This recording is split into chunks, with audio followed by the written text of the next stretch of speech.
from the day one. I believe that Melly was responsible for my son's death on October 26th when I first heard the story. Because his explanation, when I finally talked to him in Cortland on a FaceTime, their response and how they was reacting, they showed no remorse. They didn't act like they was grieving, like they lost a best friend or Dang. nothing. They was, in my opinion, they was in the best spirits. What? They never came to town, never came to my son's funeral, never came to Sack funeral. And these are your best friends. He passed straight through the county of Indian River, went to Brevard and did a music video, but he couldn't even stop and pay his condolences to his best friend's mom. He even got Jana tatted on his neck. That's why his defense attorney got him wearing turtlenecks and shirts to hide his neck, because he got the Jana tatted on his neck. That's Sack mom's name, and he got Chris' name and Sack name. And this guy, that guy is just, I have no words for that guy. Yo, man, so what you guys just listened to, man, this is the father of YNW Melly's friend Juvy, who was murdered. He is saying that he believes without a doubt in his mind that YNW Melly did it, man. He also goes on to say that YNW Melly has his friend's mom on him. He also has his friends tatted on him. And that's why he appears to wear turtlenecks in the courtroom, to hide the tattoos of his friends and their parents. Like, what type of person would do this? This is kind of crazy, man. YNW Melly is facing the death penalty in Florida. He is accused of killing his two friends, YNW Juvy and YNW Sack Chaser. What was it in particular that was said on that FaceTime that made you think that Melly was responsible? Nothing was said. Actually, it was like the demeanor. It was like the body language, really. Like I was just reading them, and as I'm telling them and asking them questions, I got so emotional I started crying. They act like they didn't have to take a loss at all.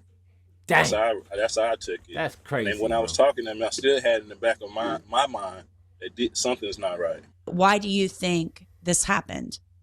I think the story about the 200,000 with Anthony was a true story because it's not reported, but Chris told me the same story, and also it was a $500,000 play, and Melly was going to get 200,000, Sack was going to get 200,000, Chris was going to get 100,000.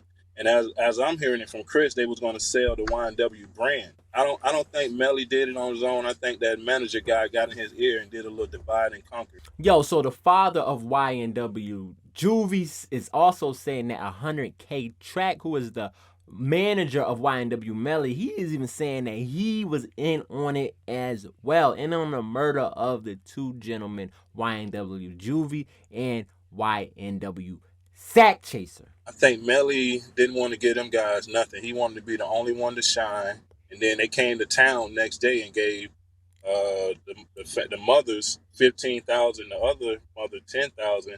So I thought to myself, if Sack was going to get 200,000, Chris was getting 100,000.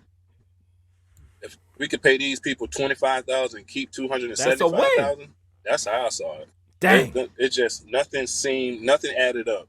Melly still to this day for me to hear him call them boys his best friend is an insult. He heard things about him and Anthony getting into like altercations about disputes about money over certain situations, and they got in a fight prior to that. And they said, like, the story that they say Sack beat him up and knocked his goals out in front of his girlfriend, and what?